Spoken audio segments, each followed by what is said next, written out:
Umiinit na balita ngayon tanghali. Bagyong Marce nag-iwan ng matinding pinsala sa lalawigan ng Cagayan. Ilang mga bahay at istruktura nawasak ng bagyo. Philippine Archipelagic Sea Lanes at Philippine Maritime Zones Act ganap ng mga batas matapos pirmahan ni Pangulong Ferdinand Marcos Jr. Cassandra Leong humihiling sa House Quadcom na masamahan ang kaibigan sa loob ng Correctional Institution for Women.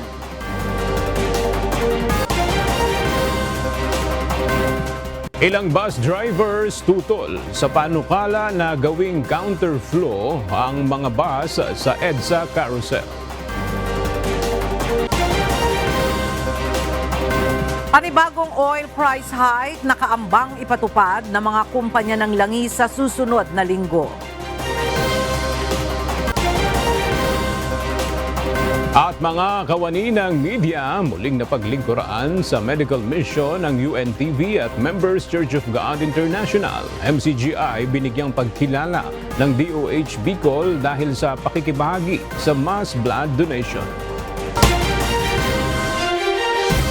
Magandang tanghali mga kasangbahay. Ngayon po ay araw ng Biyernes, November 8, 2024. Tayo po ay sabayang napapakinggan sa Radyo La Verdad 1350, ang UNTV Radio. At una sa mga balita ngayon tanghali. Nilagdaan na ngayong araw ni Pangulong Ferdinand Marcos Jr. upang maging ganap na mga batas ang Philippine Maritime Zones Act at ang Philippine Archipelagic Sea Lanes Act. Ang dalawang bagong batas na ito ay may mahalagang kaugnayan sa pagpapatibay ng karapatan ng Pilipinas sa mga karagatang sakop ng bansa.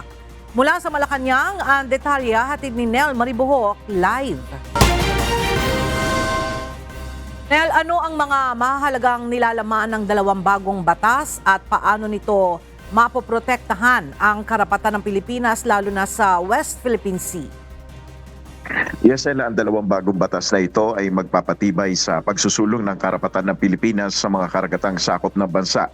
Sa ilalim ng Republic Act No. 12064, ang Philippine Maritime Zones Act, mas maliwanag at mas mariing iginigiit mga karapatan, kapangyarihan at katungkulan sa mga katubigang pumapalibot sa ating bansa. Kabilang narito ang underwater features para sa pagtatamasa at paglilinang ng mga Pilipino. Ayon kay Pangulong Ferdinand Marcos Jr., mahalaga ang batas na ito para mapakinabangan ng mga Pilipino ang yaman ng dagat. This is essential in establishing the extent of our maritime jurisdiction and to ensure that our rights and duties as an archipelagic state are well defined in order that all Filipinos can rightfully enjoy the riches of our seas. Sa ilalim naman ng RA number 12065 o Philippine Archipelagic Sea Lanes Act, itatakda naman ito ang sea lanes o ruta sa mga dagat ng Pilipinas na maaaring daanan ng mga dayuhan sa sasakyang pandagat. Sa pamamagitan naman nito, ayon kay Pangulong Marcos, matitiyak na hindi makokompromiso ang seguridad ng Pilipinas sa pagdaan ng foreign vessels. The designated archipelagic sea lanes and air routes aim to facilitate safe passage for foreign ships and aircraft without compromising our national security, nor diminishing our capacity for good environmental stewardship. Nanawagan naman si Pangulong Marcos sa mga kinaukulang ahensya na iayon ang mga kasalukuyang guidelines sa dalawang bagong batas na ito para sa epektibong pagpapatupad nito. Yan muna ang ating update. Balik sa iyo, Ella. Maraming salamat, Nel Maribuhok. Iginiit ng dating police officer na si Eduardo Asierto sa House Quadruple Committee o Quadcom na protektor umano ng mga personalidad na sangkot sa operasyon ng iligal na droga si dating Pangulong Rodrigo Duterte. Inaakusahan din ito ang dating Pangulo na nagpatong ng ilang milyong pisong halaga ng bounty dahil sa kanyang expose. Ang detalye sa ulat ni Rosa Licos. Humarap sa ikasampung pagdinig ng House Quadruple Committee o Quadcom sa pamagitan ng Zoom platform si dating police officer na si Eduardo Asierto. Si Asierto ang nagsasabing may kaugnayan sa illegal drug operations ang mga negosyanteng sina Michael Yang at Alan Lim. Ayon kay Asierto, si dating Pangulong Duterte umano ang protektor ng sinasabi nitong drug lords. Dalawa rin umano sa kasamahan niya ang napahamak dahil sa kanyang expose. Siguro po yung pinakamalaking accomplishment ko is yung na-discover namin yung protection na ibinigay ni Pangulong Duterte sa dalawang drug personalities na si Michael Yang at si Alan Lim. Kaya lang nga po is nalagasan ako ng dalawang kasama ko. Sino po ba ang may kagagawan ng pagkamatay ng inyong mga kasamahan sa anti-illegal drug campaign? Wala pong iba kundi yung dating Pangulong Duterte. Dahil gusto nila kaming patahimikin dahil sa na-discover namin na involvement ni Michael Yang saka ni Alan Lim. Paliwanag naman ni dating Philippine Drug Enforcement Agency Chief Wilkins Villanueva, walang direktang ebidensya kay Michael Yang na mag-uugnay sa operasyon ng iligal na droga, dahilan upang hindi rin ito masampahan ng kaso. Bakit ko daw kinlir si Michael Yang? 2004, kahit magtumbling-tumbling si Colonel Asierto, walang pangalang Michael Yang na personality sa Davao Clandestine Laboratory. Dahil kung kasama ang Michael Yang doon, dapat kasama siya sa kinasuhan namin. Umabot ng 2016, wala pa rin Michael Yang. Ayon kay Asierto, ilang taon na siyang nagtatago dahil sa kasong isinampa laban sa kanya at may bounty umanong ipinatong sa kanyang ulo dahil sa mga ulat na kanyang ginawa. Actually, kinasuhan po nila ako eh. Meron po akong warrant of arrest kaya nagtatago ako at meron po nakapatong sa akin na 10 o 15 million para po mapatay nila ako. Samantala, hindi naman napigilan ni Jimmy Cuban, dating intelligence officer ng Bureau of Customs, na mapaluha ng mapanood si Asierto sa pagdinig. Sa Senate hearing noong 2018, idinawit ni Cuban si Asierto sa shipment ng magnetic lifters na may bilyong pisong halaga ng shabu sa Manila Port. Subalit sa Quadcom hearing noong Agosto, bumaliktad ito at iniuugnay naman kina Davao City Representative Paulo Pulong Duterte at Attorney Man Scarpio, asawa ni Vice President Sara Duterte, ang shabu shipment. Ayon kay Cuban, katulad ni Asierto, nalagasan din siya ng mga kasamahan. Pasalamat po kami sa Diyos dahil pareho kaming buhay. Si Colonel Pardo po namatay. Si Captain Perote. Si Agent Hernan Abarrio, kasama ko sa customs, patay. Dalawa rin ang namatay sa akin. Sa kanya, ilan ang namatay? Dahil po dyan, sa Davao Mafia, and their purpose to save the Queen in order to become the next president. That is how, ganun nila ginawa. Lahat patayan. Tumanggi naman si Gubang sabihin kung sino ang tinutukoy niyang queen o reyna dahil sa umano'y seguridad ng kanyang pamilya. Rosa Licoz, UNTV News and Rescue. Diyos ang aming sandigan, serbisyo publiko ang aming pinahahalagahan. Dumalo sa pagdinig ng House Quadruple Committee o Quadcom ang dating driver bodyguard ni dating Pangulong Rodrigo Duterte na si retired police officer Sanson Sani Bonaventura. Itinanggi naman itong sangkot siya sa umano'y reward system sa extrajudicial killing sa Davao City. Ang detalye sa ulat ni Rosa Licoz. Sa kauna-unahang pagkakataon, humarap sa ginagawang investigasyon ng House Quadruple Committee o Quadcom kaugnay ng extrajudicial killings o EJ case ang dating driver bodyguard ni dating Pangulong Rodrigo Duterte. Naging driver bodyguard ng dating Davao City Mayor si retired SPO4 Sanson Sani Bonaventura mula 1988 hanggang 2008. Kabilang umano si Buenaventura sa mga pangunahing inuutusan sa Davao Death Squad o DDS batay sa salaysay ni self-confessed DDS hitman na si retired police officer Arturo Las Cañas. Gayunman, itinatanggi ito ni Buenaventura at sa tingin nito may galit sa kanya si Las Cañas dahil hindi niya ito pinagbigyan sa mga hinihiling nito sa kanya. Dinala kay PRRD itong mga request ni Las Cañas. Yan ang reason na sa tingin mo, galit si Las Cañas sa'yo, kaya in-include ka niya sa affidavit niya. Tama po ba? Yan siguro, Your Honor. Yan siguro. Pinabulaanan din ito ang akusasyon ni retired police officer, former Philippine Charity Sweepstakes Office o PCSO General Manager Royina Garma laban sa kanya. Ayon sa sinumpaang salaysay ni Garma, si Buenaventura umano ang nagbibigay ng reward payment na nagkakahalaga ng 20,000 pesos sa station commander sa Davao City para sa mga napapaslang na suspect sa police operations. Yan po ay hindi totoo. Sa mga naririnig kong mga napag-usapan sa Quad Committee investigation na may kinalaman kay Colonel Garma, tulad ng nawawalang pira sa PCSO, mga kamag-anak niya, pati anak niya na pinapasok ng trabaho sa opisina ng PCSO, mga ari-arian niya sa labas ng bansa at dito sa Pilipinas, mga nangyayari sa Cebu ayon sa dating Mayor Tammy Osmeña at kung ano-ano pang findings laban sa kanya. Itong mga pinag-usapan ito marahil ang dahilan kung bakit idinawit niya ang pangalan ko. Batay kay Buenaventura, hindi niya ipinaalam kay dating Pangulong Duterte ang gagawin niyang pagharap sa Quadcom. Inamin din itong loyal o tapat siya sa dating presidente.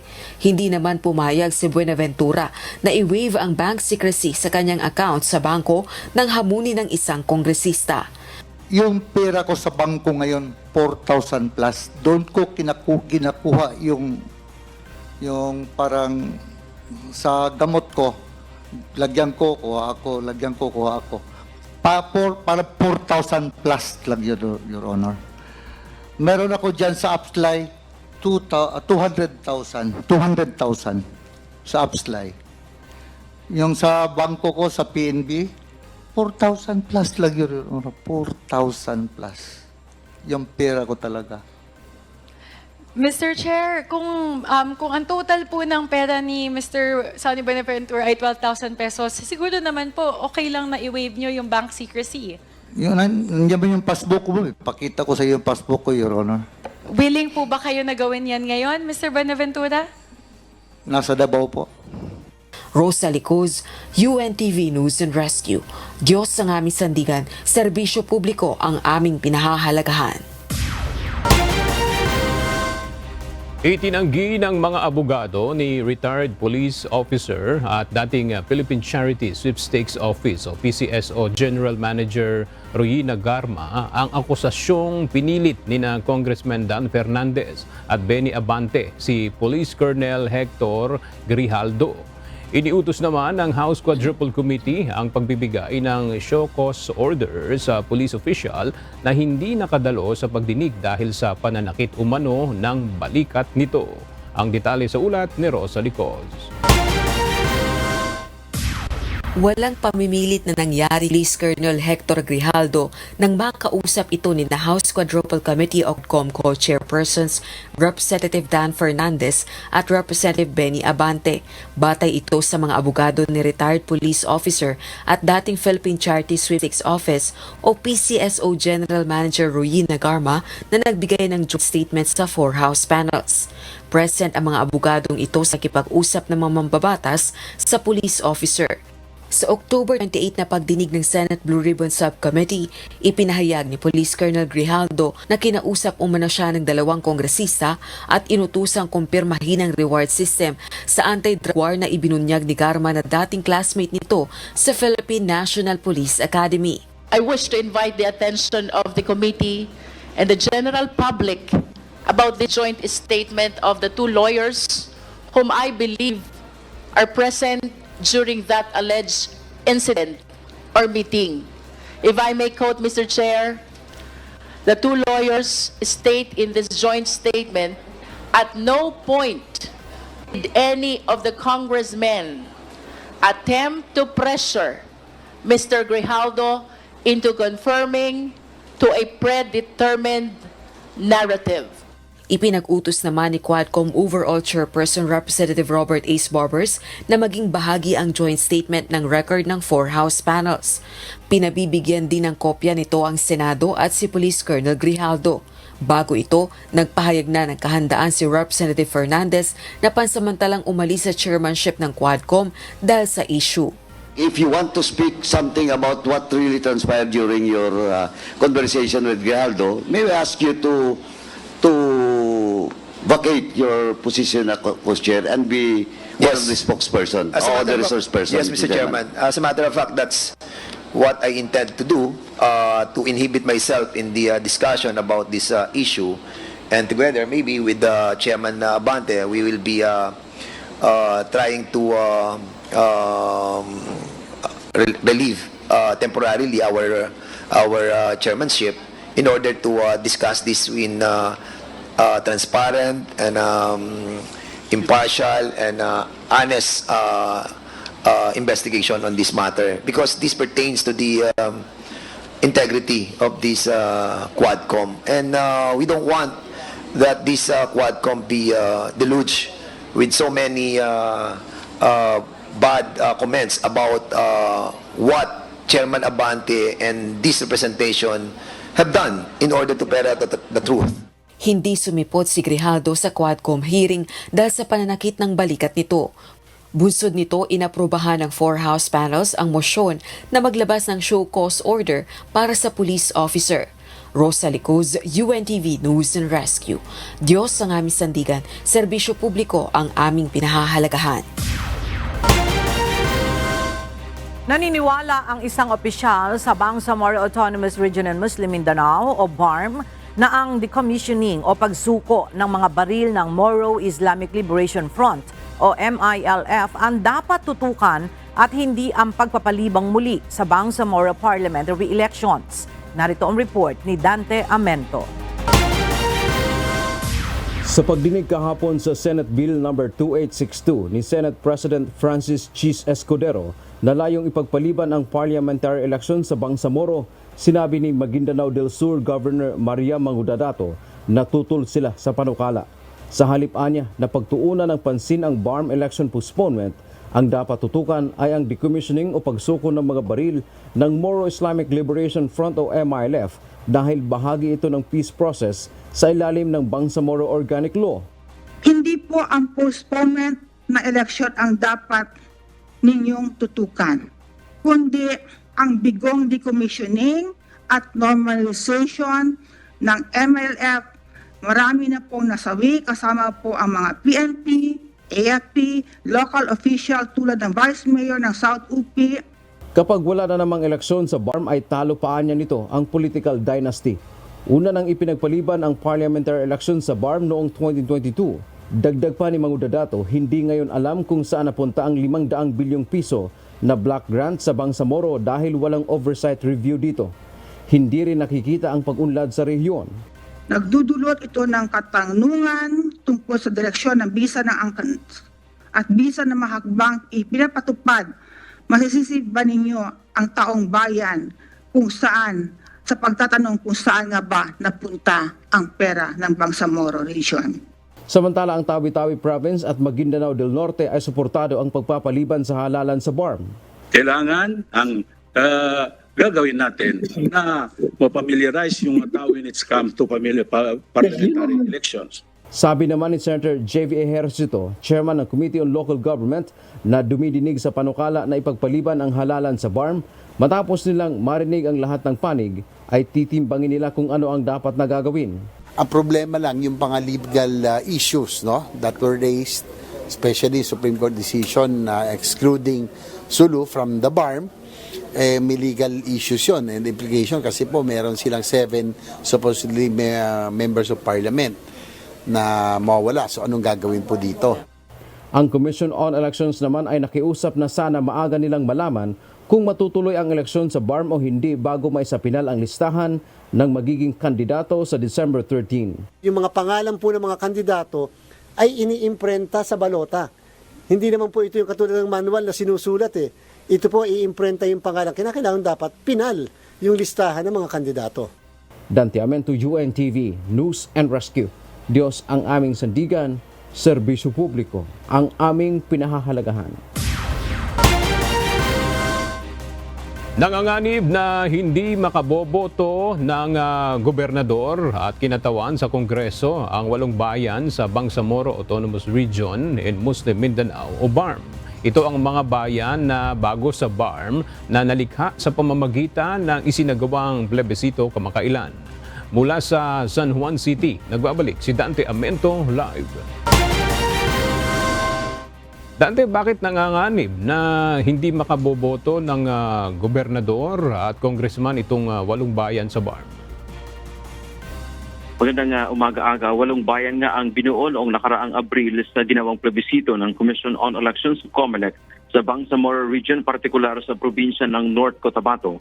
Ito ang munisipalidad ng Pahamudin, Kadayangan, na Balawag, Old Kaabakan, Kapalawan, Malidigaw, Tugunan at Ligawasan. Sa huling datos ng COMELEC, aabot sa 89,594 ang kanilang rehistradong botante. Matapos yung plebisito, wala pang malinaw na probinsya kung saan sila ilalagay. Ayon kay COMELEC Chairman George Erwin Garcia, kinakailangan na sila ay may probinsya at legislative district na kinabibilangan para makaboboto ng gobernador at congressman o kinatawan sa Kamara sa darating na 2025 national, local at Bangsamoro parliamentary elections. Ang kapangyarihan anya ng pagbuo ng legislative district ay nasa Kongreso. Dagdag pa ng COMELEC, kapag napostpone man ang unang Bangsamoro parliamentary elections, ay kabilang sana sa marisolba ang isyong ito. Kung talaga may extend, sana naman po yung mga issue na mga problema, katulad ng pagkikreate ng another province doon sa 8 munisipyo, na hanggang ngayon hindi sila makakaboto for governor at saka congressman dahil wala silang probinsya.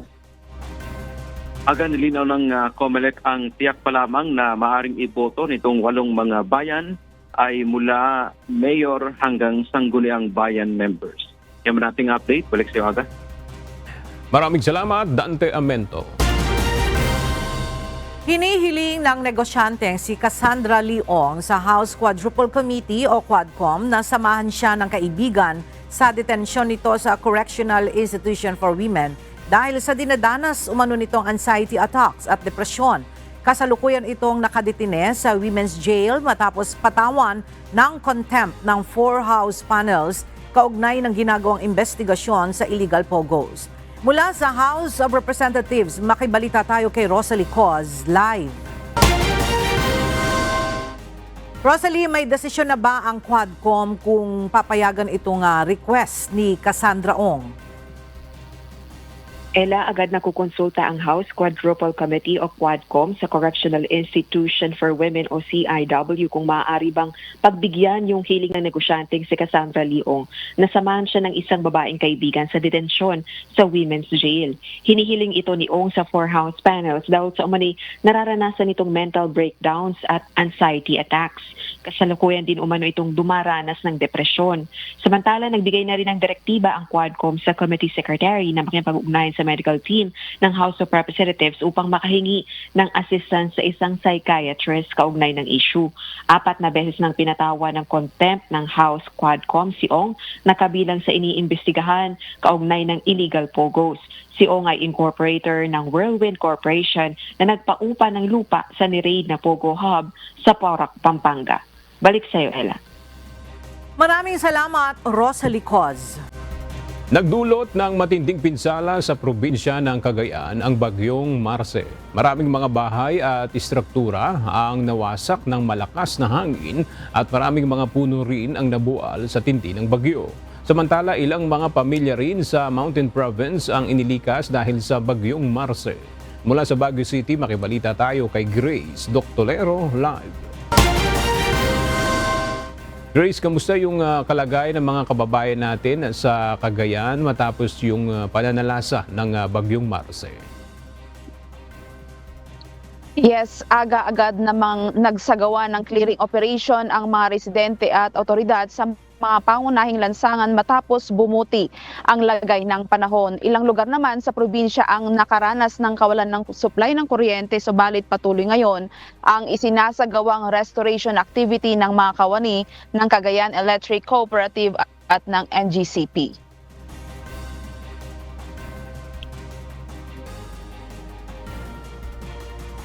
Nananatili ngayon sa 126 na evacuation center ang 7 na pamilyang binubuo ng 21,814 na individual na naapektuhan ng bagyong Marce sa probinsya ng Cagayan. Batay sa ibinahaging datos ng Cagayan Provincial Disaster Risk Reduction and Management Council, ang nasabing bilang ay mula sa kabuang 12,578 na pamilya na binubuo ng 33,185 na individual ang naapektuhan ng bagyo. Ang mga ito ay mula sa 257 na barangay sa 24 na bayan at lungsod sa probinsya, kung saan 4 dito ay nakaranas ng pagbaha na kinabibilangan ng bayan ng Apari, Tuguegarao City, Rizal at ng Bugi.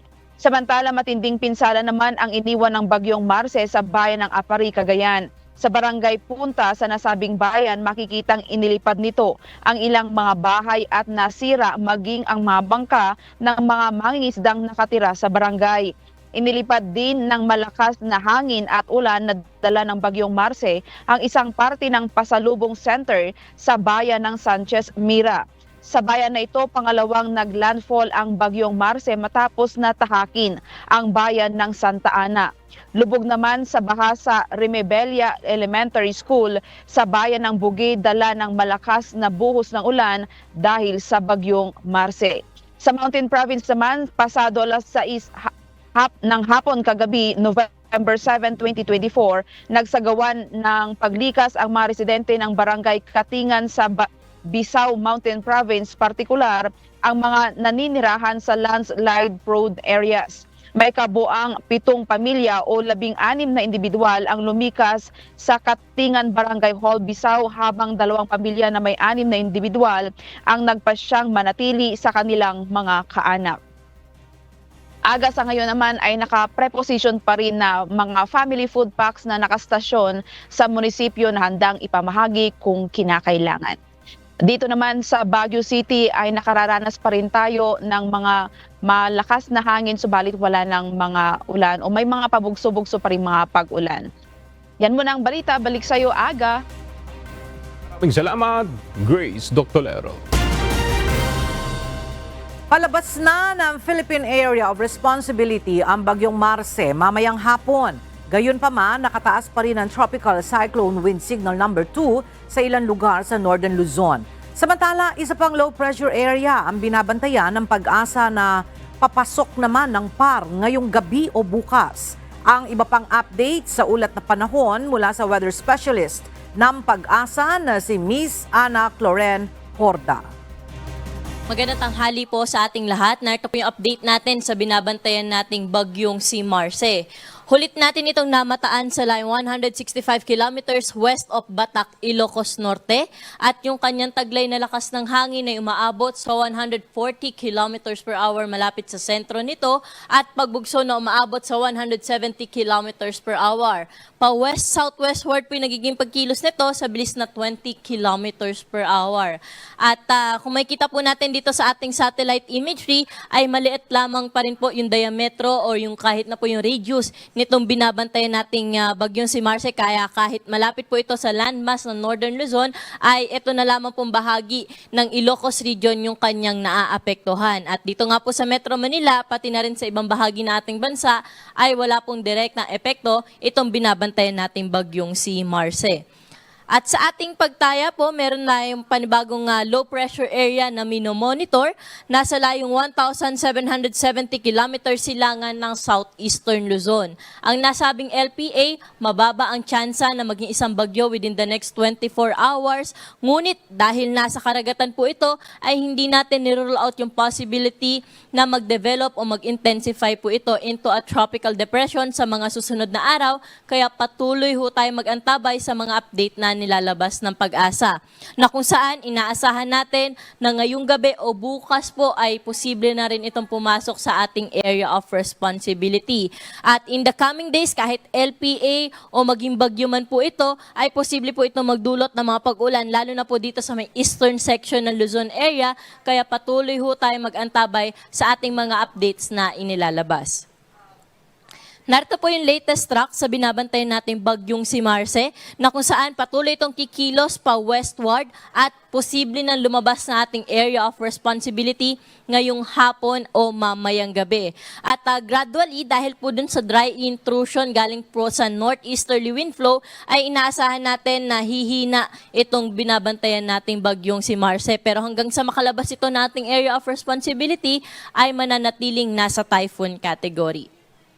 At dahil nga po kumikilos na palayo ng Luzon landmass itong binabantayan natin bagyong si Marce, ay tropical cyclone wind signal number 2 na lamang po yung ating nakataas dito sa may northwestern portion ng mainland Cagayan, sa may western portion ng Apayao, Abra, Ilocos Norte, northern portion ng Ilocos Sur, at signal number 1 naman po dito sa may bahagi ng Batanes, Babuyan Islands, the rest of mainland Cagayan, pati na rin po sa may northern at western portions ng Isabela, northern at western portion ng Nueva Vizcaya, signal number 1 din po sa nalalabing bahagi ng Apayao, Kalinga, Mountain Province, Ifugao, pati na rin po sa may Benguet, the rest of Ilocos Sur, La Union, at sa may northern at central portion ng Pangasinan. At inaasahan natin na habang kumikilos palayo ng Luzon landmass, itong bagyong si Marce ay patuloy din po magbabawas o mababawasan yung mga areas na under tropical cyclone wind signals. At dahil nga,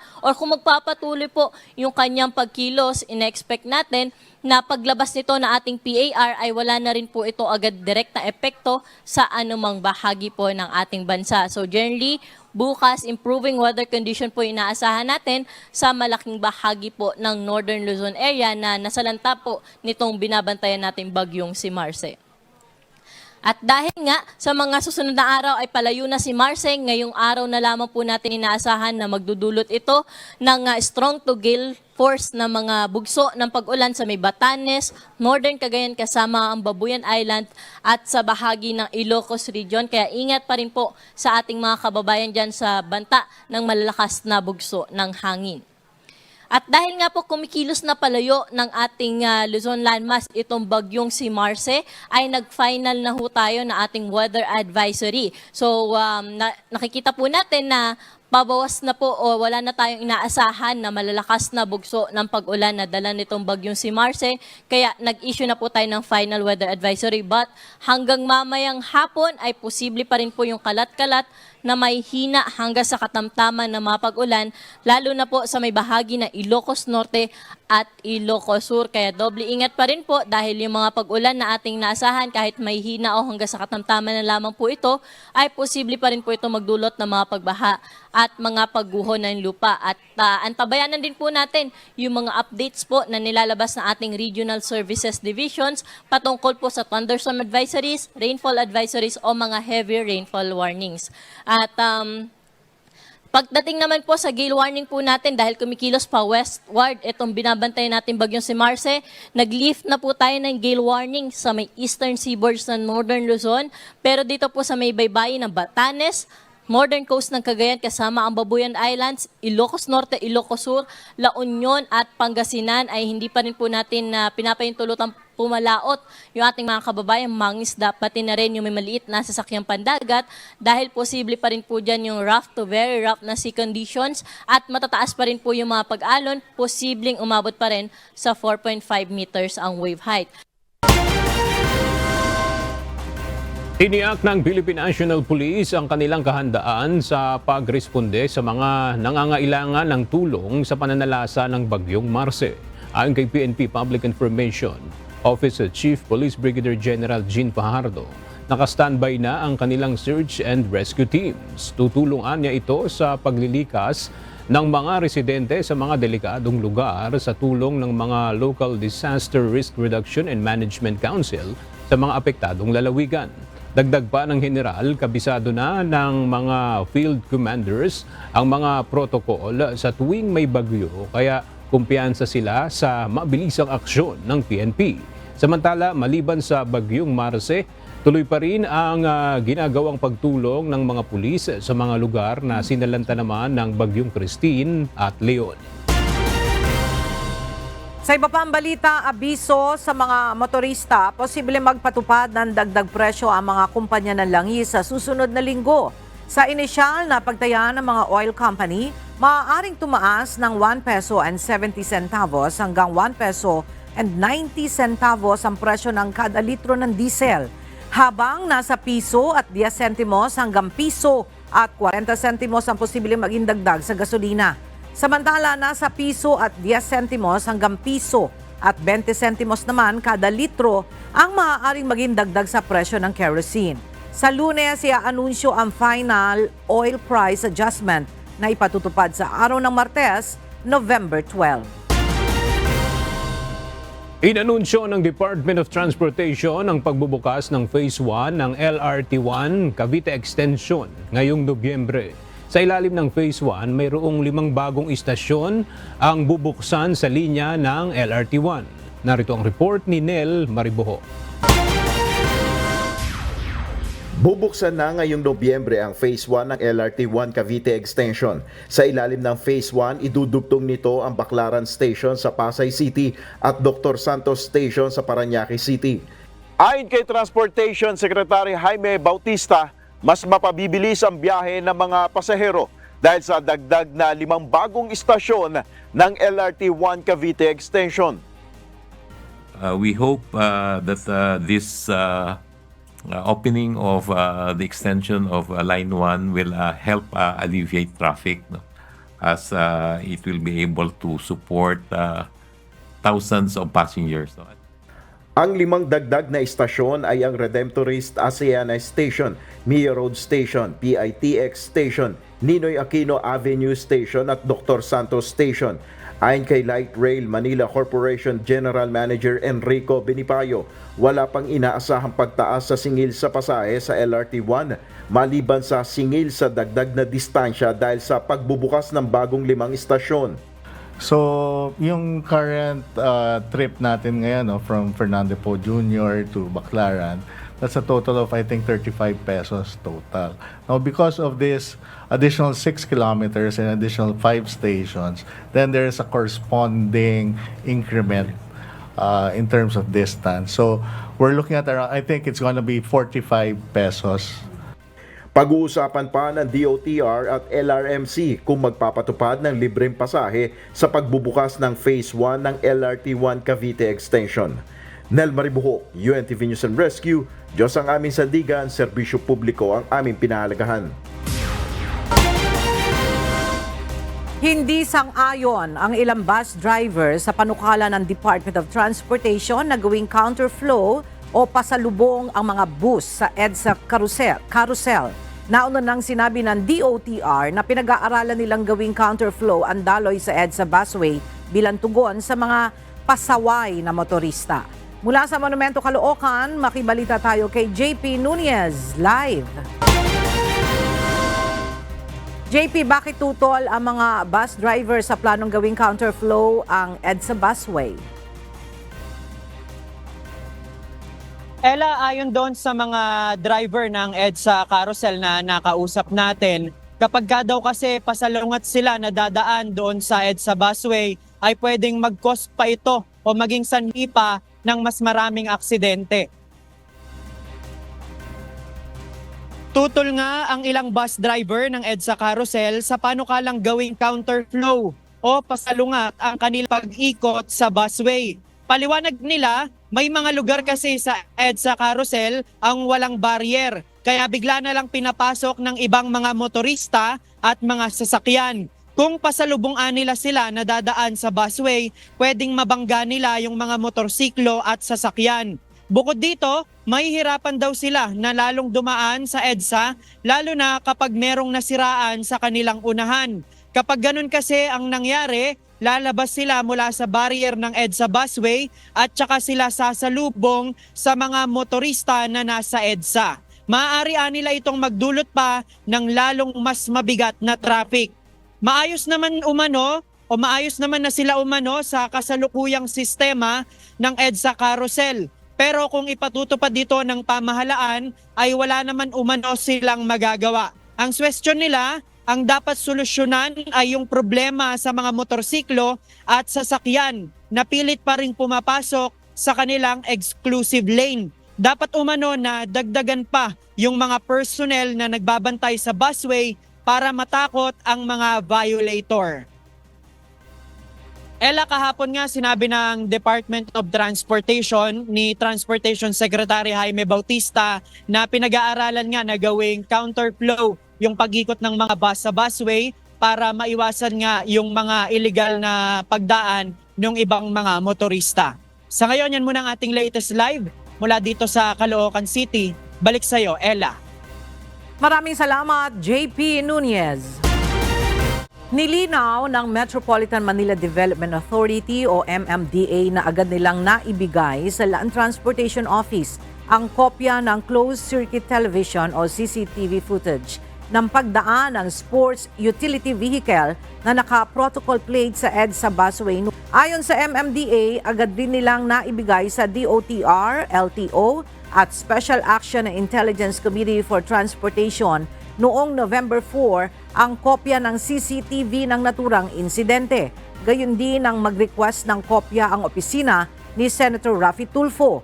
Paglilinaw ng MMDA, wala silang pinagtatakpan na sinuman sa naturang insidente. So, insofar as yung pong hindi kami nagbigay agad, siguro po nagkaroon lang ng miscommunication na ang nakarating kay Senator Raffy ay hindi po kami nagbigay ng copy, which is contrary po.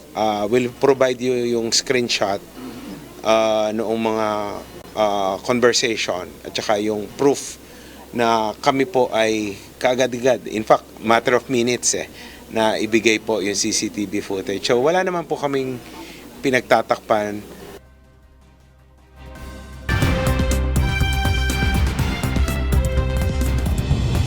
Nagkasagupaan ang mga nagpoprotesta at pulis sa Mozambique dahil sa naging resulta ng eleksyon sa bansa noong nakaraang Oktubre. Habang isinara naman ng South Africa ang hangganan nito sa Mozambique matapos lumala ang mga post-election protest sa bansa. Narito ang report ni Rico Rivadinera.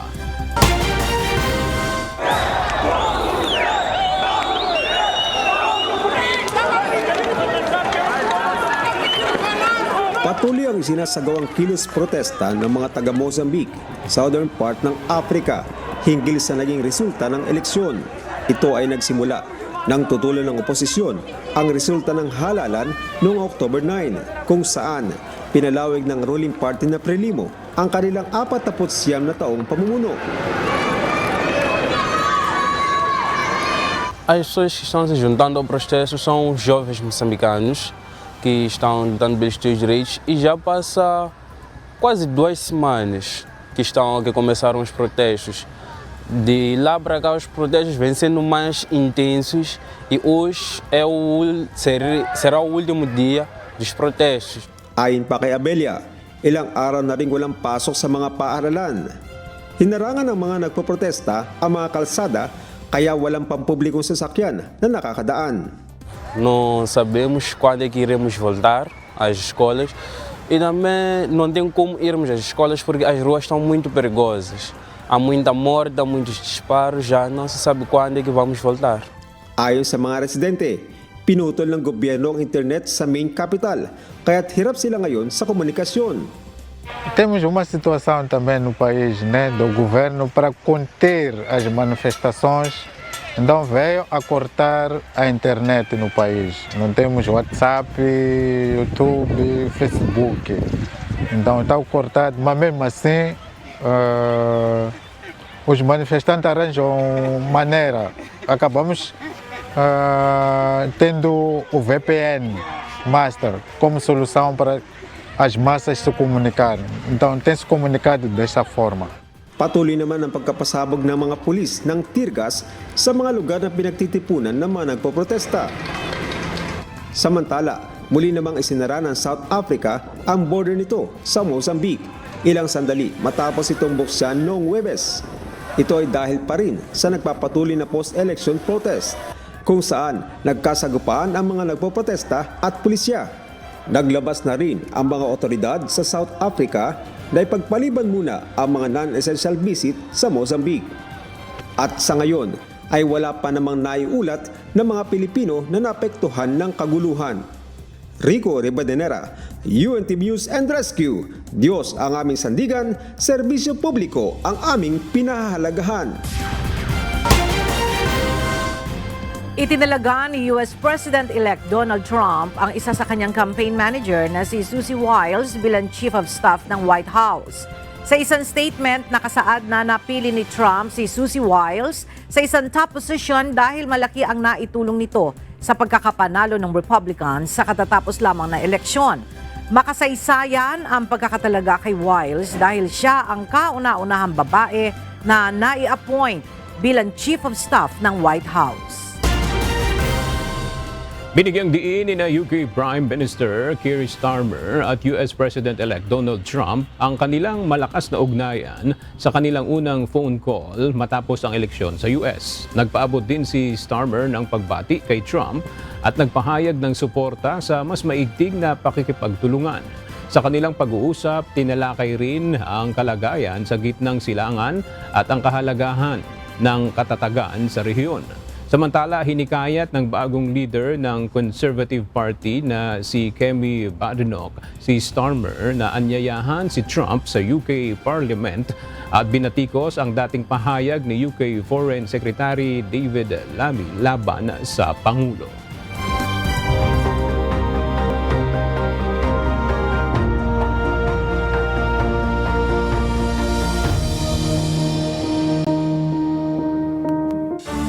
Isang medical mission ang muling isinagawa ng Members Church of God International at UNTV para sa mga kawani ng media at kanilang mga kaanak sa Maynila. Napaglingkuran na rin pati ang mga nakatira malapit sa opisina ng National Press Club. Narito ang report ni Ryan Lacanlale. Hindi naman po tayo Superman, di ba? Kailangan po natin ma-check natin kung ano yung kinakalagayan natin. Ako nga, pag tingin ko sa sarili ko, Superman, yung pala high blood na ako eh. Kalamidad, sunog at iba't iba pang uri ng sakuna. Ang mga mamamahayag ay isa sa mga pangunahing tumutugon sa mga ganitong insidente para maihatid sa mga tao ang mga impormasyong kailangang malaman. Dahil sa responsibilidad na ito, minsan nakakalimutan na ang kanilang sariling kalusugan. Bahagi na ng buhay ng isang mamamahayag ang pagod, puyat at minsan ay kakulangan ng oras para sa sarili. Kaya para maihatid ang mga balitang kailangan ng publiko, mahalaga rin na mapanatiling malusog at nasa kondisyon ang pangangatawan. Hindi rin naman lahat ng nasa media industry ay may kakayahang tustusan ang regular na pagpapatingin sa doktor. So kasi suki kami kay Kuya Daniel dati. May mga ganyan siya. Doon pa sa UNTV sa EDSA. So, kaya yon naisip namin, kasi nga ang daming mga member ng media na yung iba walang bayad, nagsusulat yan, walang bayad. So, yung iba, yung lalo na yung mga senior na, karamihan masasakitin. Kaya naman agad tinugunan ng Members Church of God International at UNTV ang hiling ng The Entertainment Arts and Media na muling makapagsagawa ng medical mission para sa mga mamamahayag. Knowing Kuya Daniel Rason as one of recognized na broadcaster in the Philippines, ganun na lamang po yung pagmamahal ni Kuya Daniel sa mga nasa mga media industry. Isinagawa ang libreng medical, dental, optical mission para sa mga miyembro ng The Entertainment Arts and Media o TEAM at National Press Club sa tanggapan nito sa Intramuros, Manila. Mayroon ding libreng salamin, pustiso, gamot, vitamins, physical therapy, groceries at legal consultation. Kasama rin sa napaglingkuran ang kanilang mga pamilya. Si Ito Zon, isang photojournalist, ngayon lamang nito nadiskubre na high blood na pala ito at diabetic na rin. Aniya binabaliwala lamang niya ang kalusugan dahil abala sa trabaho. Pero kailangan na pala nito ng maintenance. Nasubukan ko na magpa-check up na ngayon ko lang nalaman na high blood pala ako. Kasi usually pag takbuhan, hinihingal, yun pala, kala ko sa edad ko, yun pala high blood pala ako. Tapos ngayon yung diabetic ko, kasi yung brother ko, mother ko, diabetic. Ngayon napatest ko rin na meron na rin pala akong diabetic na hindi pa naman siya na full blown. Ngayon, kailangan ko nang mag-maintenance. Aniya, malaking bagay para sa kanya ang ganitong libreng check-up at libreng gamot. Kaya nagpapasalamat sila sa magandang proyektong ito. Walang ng trabaho di ba? Ngayon natulungan tayo ng UNTV na may medical mission. Okay to. Malaking tulong sa amin. May libre ka pang gamot, di ba? Ito binigay sa akin for 1 month to. Di ba? Malaking bagay to para sa amin. Menos kami sa pambili ng gamot. Pati mga residente sa paligid ng opisina ng National Press Club ay nakapag-avail na rin ng libreng serbisyong medikal. Nung malaman po nila na meron pong medical mission po dito, lumapit po sila sa atin, sa mga medical team natin at nagtanong po sila kung pwede silang makabahagi din, makapagpa-check up din. Siyempre, pag may mga ganung pagkakataon po na lumalapit po sa atin, yung po'y opportunity na po sa atin na makagawa ng mabuti. Kaya right there and then po, pinapasok po natin sila, inasikaso po natin sila, wala po tayong initsipwera sa kanila. Tama yung tagline nyo, MCGI Cares. Talagang nakikare sila sa mga tao. Dati nang nagsasagawa ng medical mission ng MCGI at UNTV sa mga kawani ng media, subalit nahinto ito nang magkaroon ng pandemya. Marso sa susunod na taon, muling magkakaroon ng medical mission sa mga mamamahayag. Kuya Daniel, maraming salamat po. For 10 years tayo magka-partner. Ituloy-tuloy po natin to. Wala pong problema sa amin.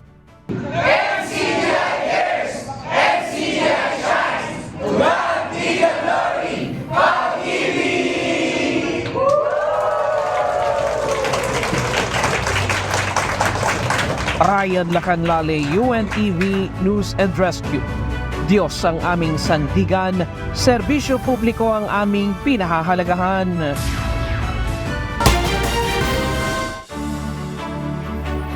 Department of Health Centers for Health Development Bicol ang partisipasyon ng Members Church of God International o MCGI bilang partner ng ahensya sa pagbibigay ng dugo sa mga kababayan nating nangangailangan.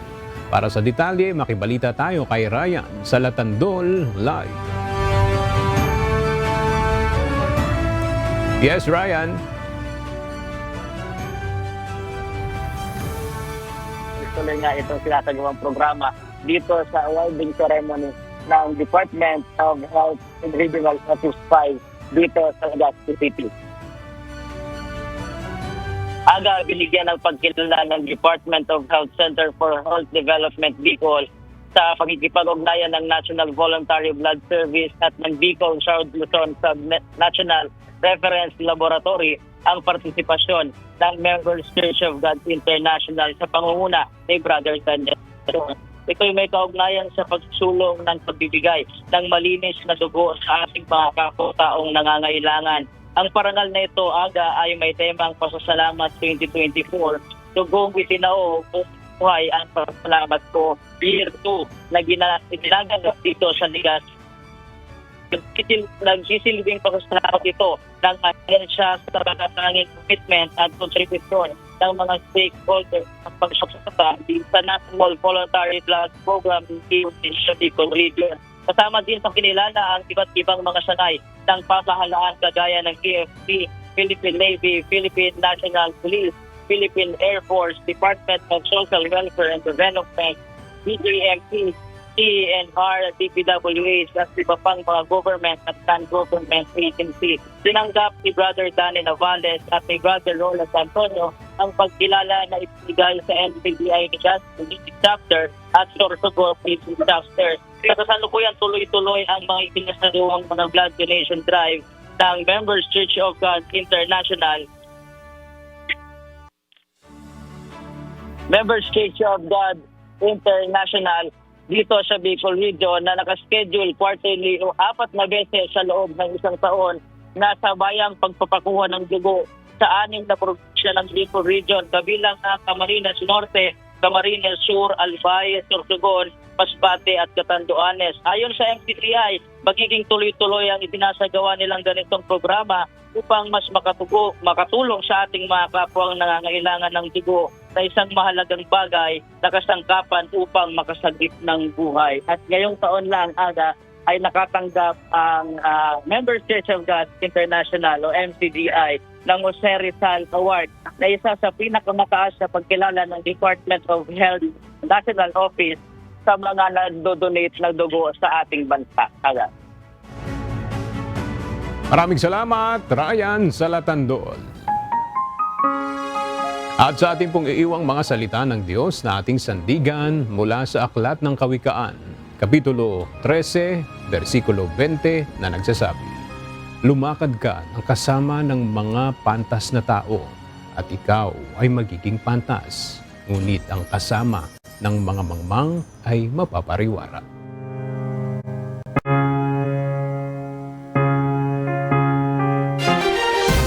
Mga balitang aming tinutukan at inaksyonan dahil sa aming pagbabalita, una ang pagkalinga sa kapwa. UNTV News may balita saan mang panig ng daigdig. At dito sa UNTV, Diyos ang aming sandigan, serbisyo publiko ang aming pinahahalagahan. Magandang tanghali.